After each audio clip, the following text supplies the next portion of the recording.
Jeffrey അവന്റെ ലൈഫിൽ അവന്റെ ഏറ്റവും ഇമ്പോർട്ടന്റ് ആയിട്ടുള്ള ഏത് തീരുമാനം എടുക്കുന്നതിന് മുമ്പ് അതെല്ലാവരുമായിട്ട് പോയി ഡിസ്കസ് ചെയ്യുമായിരുന്നു. ഞാൻ ഇന്നൊരു ഡോക്യുമെന്റ് ഡീറ്റെയിൽസ് എടുക്കാൻ പോകും, അതുകൊണ്ട് തന്നെ ഇൻസ്റ്റാഗ്രാം ഡീആക്ടിവേറ്റ് ആയിരിക്കും. നിങ്ങൾ എന്നെ ആയിട്ട് കണക്ട് ചെയ്യണമെന്നാണെങ്കിൽ നിങ്ങൾ എനിക്ക് വാട്സാപ്പിൽ മെസ്സേജ് അയച്ചാൽ മതി.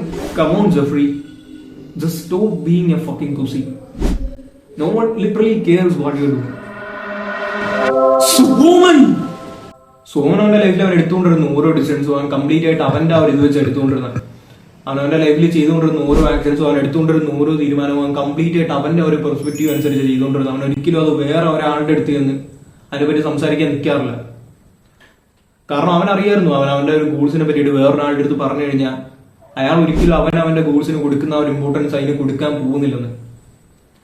ആൻഡ് അതുകൊണ്ട് തന്നെ ബാക്കി പുറത്തുള്ളവരെല്ലാം ആകെ കണ്ടുകൊണ്ടിരുന്നെന്ന് പറഞ്ഞാൽ സോമൻ അവന്റെ ലൈഫിൽ ഉണ്ടാക്കുന്ന ഒരു പ്രോഗ്രസ് മാത്രമാണ്.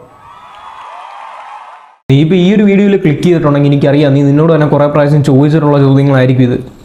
എങ്ങനെ എനിക്ക് സക്സസ്ഫുൾ ആകാൻ പറ്റും, എങ്ങനെ എനിക്ക് എൻ്റെ തന്നെ ലൈഫ് ചേഞ്ച് ചെയ്യാൻ പറ്റും, എങ്ങനെ എനിക്ക് എന്നെ തന്നെ മാറ്റാൻ പറ്റും, എങ്ങനെ എനിക്ക് എൻ്റെ ആ ഒരു ഡ്രീം ലൈഫിലോട്ട് ഞാൻ ആഗ്രഹിച്ച ആ ഒരു ലൈഫ് സ്റ്റൈൽ എനിക്ക് അച്ചീവ് ചെയ്യാൻ പറ്റും. ഇതിനെയൊക്കെ പറ്റിയിട്ട് നീ നിന്നോട് തന്നെ കുറേ പ്രാവശ്യം ചോദിച്ചു കാണും, നീ കുറേ വീഡിയോസ് ഇരുന്ന് കണ്ടു കാണും. ആൻഡ് നീ കാണുന്ന ഓരോ വീഡിയോസിലും അവസാനം നിനക്ക് നിൻ്റെ മൈൻഡിലോട്ട് നീ അവസാനം കൊണ്ടുവന്ന് വെക്കുന്ന ഒരൊറ്റ സൊല്യൂഷനാണ് സ്റ്റേ ഡിസിപ്ലിൻഡ്, വർക്ക് കൺസിസ്റ്റൻ്റ്ലി. ഈ ഒരു സാധനങ്ങളൊക്കെ തന്നെ നീ കാണുന്ന വീഡിയോസിൽ ഇതിനെയൊക്കെ പറ്റി നീ കാണുന്ന വീഡിയോസിൽ എല്ലാവരും പറയുന്ന ഈ ഒരു സെയിം സാധനം തന്നെയാണ്. കൺസിസ്റ്റൻ്റ് ആയിട്ട് വർക്ക് ചെയ്യുക, ഡിസിപ്ലിൻഡ് ആയിട്ടിരിക്കുക, അങ്ങനെ കുറേ കാര്യങ്ങൾ. ബട്ട് നിൻ്റെ ഏറ്റവും മേജറായിട്ടുള്ള പ്രോബ്ലം എന്ന് പറഞ്ഞു കഴിഞ്ഞാൽ നിനക്ക് ഒരിക്കലും ചെയ്യാൻ പറ്റാറില്ല, നിനക്ക് ഡിസിപ്ലിൻഡ് ആയിട്ട് ഇരിക്കാൻ പറ്റാറില്ല, നിനക്ക് കൺസിസ്റ്റൻ്റ് ആയിട്ട് ഇരിക്കാൻ പറ്റാറില്ല. നീ ഒരു സാധനത്തിന് വേണ്ടി വർക്ക് ചെയ്യാൻ തുടങ്ങിക്കഴിഞ്ഞാൽ ഇച്ചിരി നാൾ കഴിയുമ്പോഴത്തേക്ക് നിനക്കത് വേണമെന്നുണ്ടെങ്കിൽ കൂടെ നീ അതിന് വേണ്ടിയിട്ട് വർക്ക് ചെയ്യാനായിട്ട് മടി പിടിക്കാൻ തുടങ്ങും. നീ നിൻ്റെ തന്നെ ടാസ്ക് പ്രോക്കാസിനേറ്റ് ചെയ്യാൻ സ്റ്റാർട്ട് ചെയ്യും. പിന്നെ ഗ്രാജുവലി നീ പിന്നെ കുറേ വീഡിയോസ് കാണുന്ന ആ ഒരു ലൈഫ് സ്റ്റൈലിലോട്ട് തന്നെ തിരിച്ചു നിന്ന് വീഴും. ഇതിൻ്റെ ഏറ്റവും വലിയ റീസൺ എന്താണെന്നറിയോ? കാരണം നീ ഹൗ ടു ബി സക്സസ്ഫുൾ അല്ലെങ്കിൽ how to change my life ഇങ്ങനെയൊക്കെ ഇരുന്ന് കാണുന്ന ഒരു വീഡിയോസിൽ നിനക്ക് ഏറ്റവും ഇമ്പോർട്ടൻ്റ് ആയിട്ടുള്ളൊരു സാധനം നീ അപ്പോഴും മനസ്സിലാക്കുന്നില്ല. നീ ഡിസിപ്ലിൻഡ് ആയിട്ടിരിക്കണമെന്നുണ്ടെങ്കിലും നീ കൺസിസ്റ്റൻ്റ് ആയിട്ടിരിക്കണമെന്നുണ്ടെങ്കിലും നീ അത് ബ്രേക്ക് ചെയ്യുകയാണെന്നുണ്ടെങ്കിലും നീ അത് ഫോളോ ചെയ്യുകയാണെന്നുണ്ടെങ്കിലും എന്തൊക്കെയാകട്ടെ, എന്ത് സാധനം നടക്കുകയാണെന്നുണ്ടെങ്കിലും നിൻ്റെ ലൈഫിൽ നടക്കുന്ന ഓരോ കാര്യവും അത് നീ ചെയ്യുന്ന ഓരോ കാര്യങ്ങൾ ഡിപ്പെൻഡ് ചെയ്തിട്ടാണ്, അല്ലെങ്കിൽ നീ എടുക്കുന്ന ഓരോ തീരുമാനങ്ങൾ ഡിപ്പെൻഡ് ചെയ്താണ് നിൻ്റെ ലൈഫിൽ നടക്കുന്നത്. ഏറ്റവും ആദ്യം നീ മനസ്സിലാക്കുക, നിനക്ക് നിൻ്റെ ലൈഫ് ചേഞ്ച് ചെയ്യണമെന്ന് നീ ആത്മാർത്ഥമായിട്ട് ആഗ്രഹിക്കുന്നുണ്ടെങ്കിൽ എനിക്ക് നിനക്ക് തരാൻ പറ്റുന്ന ഏറ്റവും ബെസ്റ്റ് അഡ്വൈസ് എന്ന് പറഞ്ഞു കഴിഞ്ഞാൽ നീ ഈ ഒരു മൈൻഡ് സെറ്റ് അഡോപ്റ്റ് ചെയ്യും. നിൻ്റെ ചുറ്റും നടക്കുന്ന ഓരോ കാര്യം, ഇപ്പം നല്ല ആട്ടെ ചീത്തയാട്ടെ, അതെല്ലാം നിൻ്റെ ആ ഒരു പ്രശ്നം കൊണ്ട് മാത്രമാണ് നടക്കുന്നത്. നീ ചെയ്യുന്ന ആ ഒരു കാര്യം എന്താണോ, നീ ചെയ്യുന്ന ആ ഒരു വർക്ക് എന്താണോ, അല്ലെങ്കിൽ നീ എടുക്കുന്ന ആ ഒരു എഫേർട്ട് എന്താണോ, അതിനെല്ലാം ഡിപ്പെൻഡ് ചെയ്ത് മാത്രമാണ് നിൻ്റെ ചുറ്റും നടക്കുന്ന ഓരോ കാര്യവും നടക്കുന്നത്.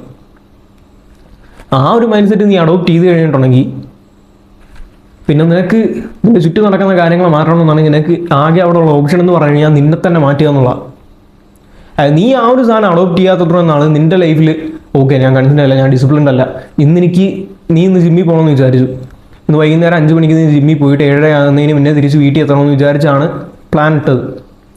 ബട്ട് 5 മണി ആയപ്പോഴത്തേക്കും കുറച്ച് കാര്യങ്ങൾ വന്നു. എന്തെങ്കിലും കുറച്ച് കാരണങ്ങൾ, ചിലപ്പോൾ ഒരു മഴ പെയ്തയാകാം, അല്ലെങ്കിൽ വീട്ടിൽ കസിൻസ് വന്നയാകാം, എന്ത് കാരണം വേണമെങ്കിലും ആകട്ടെ, ആ ഒരു സാധനം സംഭവിച്ചു കഴിയുമ്പോഴത്തേക്കും നിൻ്റെ മനസ്സിലോട്ട് ഓട്ടോമാറ്റിക്കായിട്ട് നീ അവിടെ കൊണ്ടുവന്ന് വെക്കാൻ പോകുന്നൊരു സാധനമുണ്ട്. അന്ന് നീ ഡിസിപ്ലിൻഡ് ആയിട്ടിരിക്കണം, അന്ന് നീ ഒരു സാധനം ചെയ്യണമെന്ന് വിചാരിച്ചെങ്കിൽ കൂടെ അന്ന് നിനക്കത് ചെയ്യാൻ പറ്റില്ല. അതിൻ്റെ കാരണമായിട്ട് നിൻ്റെ മനസ്സ് നീ ഉണ്ടാക്കി വെച്ചേക്കുന്ന റീസൺ എന്ന് പറഞ്ഞാൽ ഇന്ന് വീട്ടിൽ കസിൻസ് വന്നു, പുറത്ത് മഴയായിരുന്നു, അതുകൊണ്ട് ജിമ്മിൽ പോകാൻ പറ്റിയില്ല. ഇതാണ് അവിടെ നീ ഉണ്ടാക്കി വെക്കുന്ന റീസൺ. ആൻഡ് ആ ഒരു സാധനത്തിന് നീ അവിടെ പറയുന്നതെന്ന് പറഞ്ഞാൽ എനിക്കത് ചേഞ്ച് ചെയ്യാൻ പറ്റത്തില്ല, കസിൻസ് വന്നു, എനിക്ക് അവരെ അവോയ്ഡ് ചെയ്യാൻ പറ്റത്തില്ല. ബട്ട് എന്നാൽ അതേസമയം ഈ നടക്കുന്ന കാര്യമെല്ലാം നിനക്ക് ആ ഒരു സാധനം ചെയ്യാൻ പറ്റാഞ്ഞത് നിൻ്റെ കുഴപ്പം കൊണ്ടാണെന്ന് വിചാരിച്ചു കഴിഞ്ഞാൽ അവിടെ നിനക്ക് ഇങ്ങനെ വിചാരിക്കാൻ പറ്റും, ഇന്നെൻ്റെ വീട്ടിൽ കസിൻസ് വന്നു, കസിൻസ് വന്നെങ്കിലും ഞാൻ ജിമ്മിൽ പോകണമെന്ന് വിചാരിച്ചു, ഞാനത് ചെയ്തില്ല, അതെൻ്റെ മിസ്റ്റേക്കാണ്. നീ ആ ഒരു സെൽഫ് അക്കൗണ്ടബിലിറ്റി കൊണ്ടുവരുവാണ്. നീ ആ ഒരു നടന്ന സംഭവം നീ ചെയ്ത നീ എടുത്ത ആ ഒരു തീരുമാനത്തിനെ ഡിപ്പെൻഡ് ചെയ്താണ് ആ ഒരു സാധനം നടന്നത്. നീ എടുത്ത ആ ഒരു തെറ്റായിട്ടുള്ള തീരുമാനം കാരണമാണ് ആ ഒരു സാധനം നിനക്ക് ചെയ്യാൻ പറ്റാഞ്ഞതെന്ന് നീ മനസ്സിലാക്കി കഴിഞ്ഞാൽ അവിടെ നിനക്ക് ആകെ ബാക്കി നിൽക്കുന്ന ഒരു ഓപ്ഷൻ എന്ന് പറഞ്ഞാൽ നിൻ്റെ ആ ഒരു ഇത് ചേഞ്ച് ചെയ്യുക എന്നുള്ള, നിൻ്റെ ആ ഒരു ആറ്റിറ്റ്യൂഡ് ചേഞ്ച് ചെയ്യുക എന്നുള്ള. നിനക്ക് നിൻ്റെ ലൈഫിൽ നിൻ്റെ ആ ഒരു ലൈഫ് ചേഞ്ച് ചെയ്യാൻ വേണ്ടിയിട്ട്, അല്ലെങ്കിൽ നീ ആഗ്രഹിക്കുന്ന പോലെ നിൻ്റെ ആ ഒരു ബെസ്റ്റ് വെർഷനെ ബിൽഡ് ചെയ്തെടുക്കാൻ വേണ്ടി നീ ഏറ്റവും ആദ്യം ഉണ്ടാക്കി വെക്കേണ്ട ആ ഒരു ക്വാളിറ്റി ഇത്. ഇത് മിക്കവന്മാരും പറയാറില്ല. കാരണം കൺസിസ്റ്റൻസി, ഡിസിപ്ലിൻ എന്നൊക്കെ പറയുന്ന ആ ഒരു മെൻ്റൽ മാസ്റ്റർബേഷൻ ടോപ്പിക്സ് മിക്കവന്മാരും ആ ഒരു വീഡിയോസിൽ ആവശ്യമില്ലാതെ കുറേ കുത്തി നിറച്ച് കയറ്റിവിട്ട് നിനക്ക് കേൾക്കുമ്പോഴത്തേക്കും നിൻ്റെ ബ്രെയിനിന് ആ ഒരു സാറ്റിസ്ഫാക്ഷൻ തോന്നും. ഓക്കെ, ഞാൻ ഇങ്ങനെ ചെയ്ത് കഴിഞ്ഞിട്ടുണ്ടെങ്കിൽ ഇപ്രാവശ്യം തൊട്ട് ഡിസിപ്ലിൻഡ് ആയിരിക്കും, ഇപ്രാവശ്യം തൊട്ട് ഞാൻ കൺസിസ്റ്റൻ്റ് ആയിരിക്കും. ഈ ഒരു സാധനം നിൻ്റെ മനസ്സിൽ നിനക്ക് ഫീൽ ചെയ്യും. ആൻഡ് അതിനുവേണ്ടി തന്നെ ആ ഒരു ടോപ്പിക്സിനെ പറ്റിയിട്ട് കൂടുതലായിട്ട് ആൾക്കാർ സംസാരിക്കുന്നത്. ബട്ട് നിനക്ക് നിൻ്റെ ലൈഫിൽ ആ ഒരു ചേഞ്ച് ആണ് വേണ്ടതെന്നുണ്ടെങ്കിൽ നീ ആ ഒരു കൺസിസ്റ്റൻസിയും ഡിസിപ്ലിനും എല്ലാം കൊണ്ടുവരുന്നതിന് മുന്നേ ഏറ്റവും ആദ്യം നിന്നെ ആ ഒരു മൈൻഡിൽ ആ ഒരു സാധനം ഉറപ്പിക്കും. നിൻ്റെ ചുറ്റും നടക്കുന്ന ഓരോ കാര്യങ്ങൾക്കും ഉത്തരവാദി നീ മാത്രമാണ്. അല്ലാതെ നീ ആ നടക്കുന്ന ഓരോ കാര്യങ്ങൾക്ക് വേണ്ടിയിട്ട് നിന്റെ ചുറ്റുപാടിനെ കുറ്റം പറഞ്ഞിട്ടോ അല്ലെങ്കിൽ നിന്റെ ചുറ്റുമുള്ള ആൾക്കാരെ കുറ്റം പറഞ്ഞിട്ടോ അങ്ങനെ കുറേ എക്സ്ക്യൂസ് ഉണ്ടാക്കിക്കൊണ്ടൊരു കാര്യമില്ല. അങ്ങനെ എക്സ്ക്യൂസ് ഉണ്ടാക്കാൻ വേണ്ടിയിട്ടാണെങ്കിൽ എല്ലാവരെ കൊണ്ടും പറ്റും. നിനക്ക് ഇന്ന് ജിമ്മിൽ പോകാത്തതിന് നിനക്ക് വേണമെങ്കിൽ പുറത്ത് മഴ പെയ്തോ പ്രകൃതിൻ്റെ കുറ്റം കൊണ്ടാണ്, അല്ലെങ്കിൽ വീട്ടിൽ കസിൻസ് വന്നാൽ കസിൻസ് ഇന്ന് കയറി വന്നു അവന്മാരുടെ പ്രശ്നം കൊണ്ടാണ്, അവന്മാരെ അവോയ്ഡ് ചെയ്യാൻ പറ്റത്തില്ല. നിനക്കൊരു 100,000 എക്സ്ക്യൂസ് അങ്ങനെ ഉണ്ടാക്കാൻ പറ്റും. പക്ഷെ ആ തീരുമാനിച്ച് വെച്ചേക്കുന്ന സാധനം ആ തീരുമാനിച്ച പോലെ തീരുമാനിച്ച രീതിയിൽ നടപ്പിലാക്കാൻ വേണ്ടിയിട്ടാണ് ഒരുത്തരം കൊണ്ടും പറ്റാത്തത്. ആ ഒരു സാധനം നിനക്ക് പറ്റണമെന്നുണ്ടെങ്കിൽ ഏറ്റവും ആദ്യം നീ മനസ്സിലാക്കേണ്ടത് നീ എന്താണോ തീരുമാനിക്കുന്നത് അത് നടന്നാലും ഇല്ലെങ്കിലും അത് നിൻ്റെ തീരുമാനം തന്നെയാണ്. നിൻ്റെ ഡിസിഷൻ കാരണമാണ് നിനക്ക് ആ സാധനം ചെയ്യാൻ പറ്റിയത്, അല്ലെങ്കിൽ നിൻ്റെ ഡിസിഷൻ കാരണമാണ് നിനക്ക് ആ സാധനം ചെയ്യാൻ പറ്റാഞ്ഞത്. അവിടെ നിനക്കുള്ള ഒറ്റ ഓപ്ഷൻ എന്ന് പറഞ്ഞു കഴിഞ്ഞാൽ നിന്നെ മാറ്റുക എന്നുള്ളതാണ്, നിൻ്റെ ആ ഒരു മൈൻഡ് സെറ്റ് ബിൽഡ് ചെയ്തെടുക്കുക എന്നുള്ളതാണ്. ഒന്നെങ്കിൽ നിനക്കത് ചെയ്യാം, അല്ലെങ്കിൽ നിനക്കത് ചെയ്യാതിരിക്കാം. എന്താണെന്നുണ്ടെങ്കിലും അത് നിൻ്റെ മാത്രം പ്രശ്നമാണ്. ആ ഒരു സാധനം നീ മനസ്സിലാക്കി കഴിയുമ്പോഴത്തേക്കും നിൻ്റെ പകുതി പ്രശ്നം നിനക്ക് മാറാൻ തുടങ്ങും. കാരണം നീ ആ ഒരു സെൽഫ് അക്കൗണ്ടബിലിറ്റി ബിൽഡ് ചെയ്തുകൊണ്ട് പോവുക. അതായത് ആ ഒരു സാധനം ചെയ്യുമ്പോഴത്തേക്കും കംപ്ലീറ്റ് സിൻസിയർ ആയിരിക്കും നീ നിൻ്റെ ലൈഫിനോട്. അതായത് നീ നിൻ്റെ ആ ഒരു ഗോൾസ് അച്ചീവ് ചെയ്യാൻ വേണ്ടിയിട്ട് നീ കംപ്ലീറ്റ് ആയിട്ട് നിൻ്റെ ആ ഒരു 100% നിനക്ക് നിൻ്റെ മനസ്സിൽ ഒരു ആഗ്രഹം ഉണ്ടെന്നാണെങ്കിൽ നീ ഈ ഒരു ക്വാളിറ്റിയാണ് ഏറ്റവും ആദ്യം നിൻ്റെ ലൈഫിലോട്ട് കൊണ്ടുവരേണ്ടത്.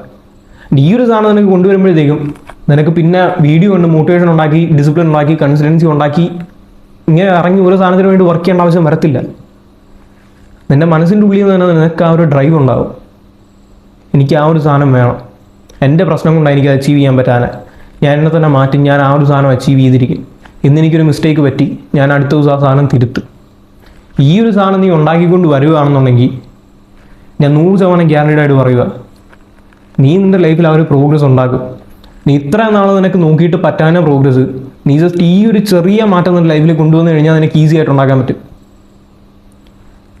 ആൻഡ് ഞാൻ എല്ലാ പ്രാവശ്യവും പറയുന്ന പോലെ തന്നെ ഈ ഒരു സാധനം ഞാൻ പറഞ്ഞുകൊണ്ടോ അല്ലെങ്കിൽ നീ കേട്ടോണ്ടോ നിൻ്റെ ലൈഫ് മാറാൻ പോകുന്നില്ല. ഈ ഒരു സാധനം നിൻ്റെ ലൈഫിൽ ഇംപ്ലിമെൻറ്റ് ചെയ്യണോ വേണമെന്നുള്ളത് കംപ്ലീറ്റ് ആയിട്ട് നിൻ്റെ ഡിസിഷനാണ്. ആൻഡ് ഇത് ചെയ്യാൻ പോകുന്നത് കംപ്ലീറ്റ് ആയിട്ട് നീ ഒറ്റയ്ക്കാണ്.